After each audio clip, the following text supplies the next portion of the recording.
Green Bay Packers. Green Bay Packers down 17-0 at home. First game in 30-some years that the starting quarterback wasn't Aaron Rodgers or Brett Favre. To have this happen and to be down 17-0 in the fourth quarter, to come back and win 18-17. Granted, Derek Carr went out.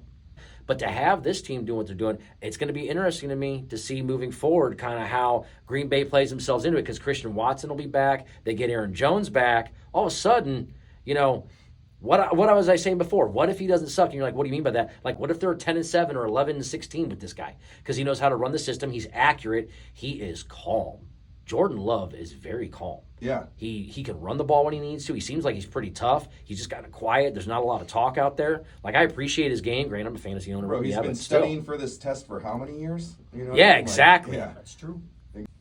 James, I think you brought up a really good point where Jordan Love, although still fairly young, still calm, right? I mean, you're down multiple scores in the third quarter of your game. A lot of people thought you were supposed to win. Somebody told me that Matt LaFleur went to go kind of rally the troops on the offensive side of the ball, like middle of the third quarter. It was Jordan Love doing that. And to kind of tie it locally here, I remember Jonathan Gannon talking about great teams, the coaches don't have to do anything because the players do everything. The players patrol themselves. The players take ownership. Of the locker room. They kind of command each other.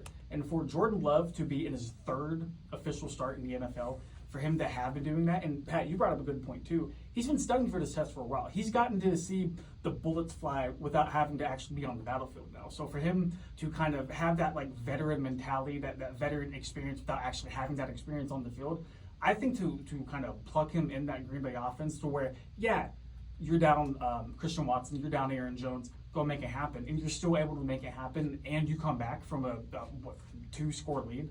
Yeah. Impressive. Watching, the network earlier, ESPN, they were comparing him to Pat Mahomes. Not just the decision to sit him, obviously going back to Pat, sitting Pat for a little bit, but like they were making that comparison already because of his cool and seems to make the team and the people around him better.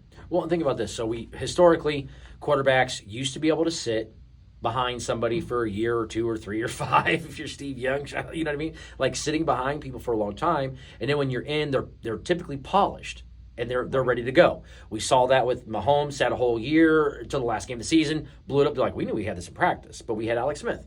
You said this with Rodgers. It happened with Rodgers, right? He let it sit. You see what happened with Jordan Love. And then it's the other guys that it's like, well, just throw them in right away because, these new systems, how many of those guys fall on their face? A Sam Darnold, a Baker Mayfield. Many. Now, what if Baker could have got to sit for a year and learn behind somebody? Would his game be different?